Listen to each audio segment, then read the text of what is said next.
భారతీయ జనతా పార్టీలో సుదీర్ఘకాలం ఆంధ్ర తెలంగాణ అంటే కలిసి ఉన్నటువంటి సందర్భంలో రాజకీయం అంతా తనే అయి నడిపించినటువంటి వెంకయ్యనాయుడు గారు ఆ తర్వాత కాలంలో రాజ్యసభ సభ్యులు అవ్వటం, ఆయన కర్ణాటక నుంచి ఎన్నిక కావడం, ఆ తర్వాత కేంద్ర మంత్రి కావడం, అమరావతికి ఎంతో చేశారు, ఆంధ్రాకి ఎంతో చేశారు. ఆ తర్వాత ఆయన్ని ఉపరాష్ట్రపతిగా పెట్టినప్పుడు బాధపడ్డారు. ఎందుకంటే క్రియాశీల రాజకీయాలకు దూరం అయిపోతాం ఉపరాష్ట్రపతి అంటే అన్నటువంటిది ఆయన చాలా ఆవేదన వ్యక్తం చేశారు, కంటతడి కూడా పెట్టారు.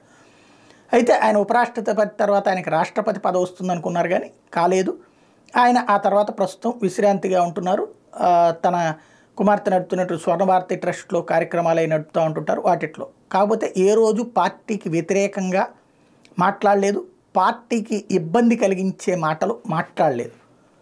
ఫస్ట్ టైం ప్రభుత్వానికి ఇబ్బంది కలిగించేటటువంటి లేదా ప్రభుత్వం చేస్తున్న చర్యని పరోక్షంగా తప్పుబట్టినటువంటి ఉదంతం చోటు చేసుకుంది. అదేంటయ్యా అంటే రైతులకు సంబంధించి మొన్న జరిగినటువంటి విధ్వంసం, కాల్పులు, దాంట్లో కాల్పులు కాదు, ఇది వాడారు కదా బాష్పవాయు ప్రయోగం. ఆ సందర్భంగా ఒక రైతు చనిపోయినటువంటి ఉదంతంలో తాజాగా వెంకయ్యనాయుడు గారు స్పందించారు. రైతుల ఆందోళన సందర్భంగా ఓ అన్నదాత మృతి చెందడం దురదృష్టకరం అంటూ వెంకయ్యనాయుడు గారు పేర్కొన్నారు. అన్ని వర్గాలకు అనుకూలమైన ఫలితం వచ్చేలా చర్చలు జరగాలని కోరారు.